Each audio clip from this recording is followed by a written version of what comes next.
Hello my dear students, let's learn English once again. दोस्तों, आज मैं आपको एम, इज और आर के बारे में बताने वाला हूं। ये जो एम, इज, आर आप देख रहे हैं, इन्हें हम हेल्पिंग वर्ब्स कहते हैं। हेल्पिंग वर्ब्स यानी कि सहायक क्रियाएं। अब ये जैसा नाम ही काफी है, ये टेंस के कंस्ट्रक्शन में बहुत महत्वपूर्ण या सहायक भूमिका अदा करती है।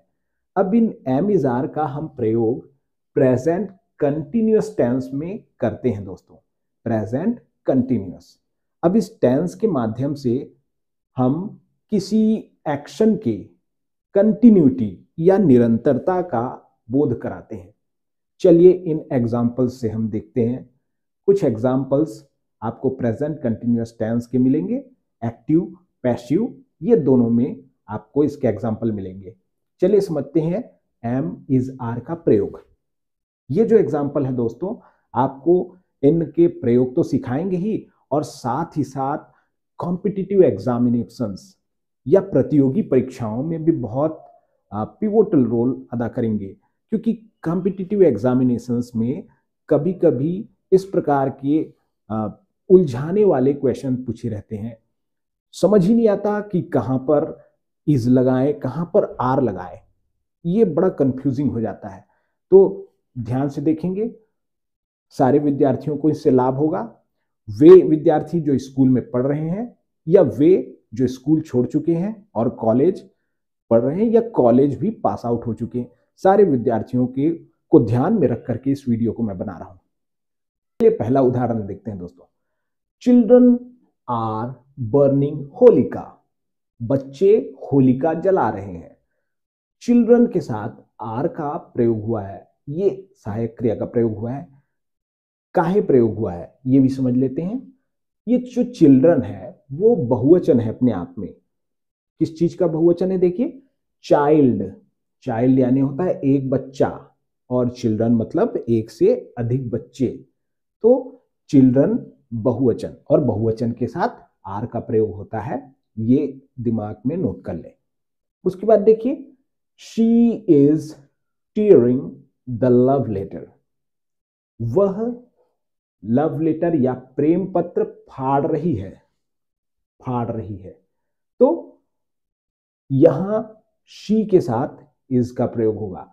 ही, शी, इट, इन सब के साथ जो है इज का प्रयोग होता है। शी यानी कि थर्ड पर्सन सिंगुलर नंबर, या अन्य पुरुष एक वचन। एक वचन जहां पर एक बंदे की बात की जाती है, वहां पर इज का प्रयोग होता है। Again, Chintu is blinking his eyes, या Chintu is blinking. You can merely say Chintu is blinking. Blinking means आंख का, पलक का झपकना। That is called blinking. Blinking ये वर्ब। अब चिंटू के साथ इज का प्रयोग हुआ है। क्यों? क्योंकि चिंटू एक अकेला बंदा है। Again third person singular number, इसलिए इसका प्रयोग हुआ। आगे चलिए, pressure cooker is whistling. Pressure cooker is whistling. Pressure cooker सभी के घरों में रहता है, दाल वगैरह हम बनाते हैं। तो प्रेशर कुकर क्या है? ये भी एक थर्ड पर्सन सिंगुलर नंबर में आता है। इसे इट के लिए प्रयोग करते हैं। It, I T, it pressure cooker. ठीक है। तो यहां पर अगर प्रेशर कुकर्स रहता, प्रेशर कुकर्स, ज्यादा प्रेशर कुकर, तो हम आर का प्रयोग करते। एक से अधिक रहने पर आर का प्रयोग। चलिए आ जाते हैं यहां। आई एम, आई के साथ एम लगता है, ये तो आप सभी जानते हैं। I am pushing the wall. मैं दीवार को धक्का दे रहा हूं। I am pushing the wall. Push करना मतलब धक्का देना। वॉल, दीवार को। इसे समझाने की ज्यादा जरूरत नहीं लगती मुझे। चलिए छठवें एग्जाम्पल पे आ जाते हैं। Runners are breathing fast. Runners, runner यानी होता है धावक, दौड़ने वाला, और यहां पर मैंने लगा दिया एस, यानी बन गया ये अपने आप में प्लूरल या बहुवचन। तो बहुवचन के साथ हम क्या लगाते हैं स्टूडेंट्स? आर लगाते हैं। जैसा अभी हम इधर भी लगाए थे चिल्ड्रन के साथ, वैसे ही रनर्स के साथ भी आर लगेगा। ब्रीदिंग मतलब सांस लेना, और फास्ट फास्ट तेजी से सांस ले रहे हैं रनर्स। चलिए अगले उदाहरणों की ओर। My headphones are made in India. मेरे हेडफोन्स, हेडफोन आप सभी के पास होता है, वो भारत में बनते हैं या भारत में बने हुए हैं। तो आर का प्रयोग इसमें क्यों किया गया? क्योंकि हेडफोन में दो हिस्से होते हैं, आप देख पाते हैं, एक कान और दूसरे कान, दोनों कान के लिए दो हिस्से। इसलिए ये जो हेडफोन है वो अपने आप में जो है एक प्लूरल या बहुवचन वाली संज्ञा है, इसलिए हम हेडफोन को आर बोलेंगे।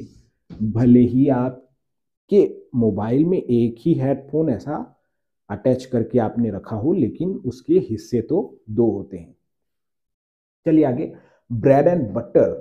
Bread and butter is our basic need.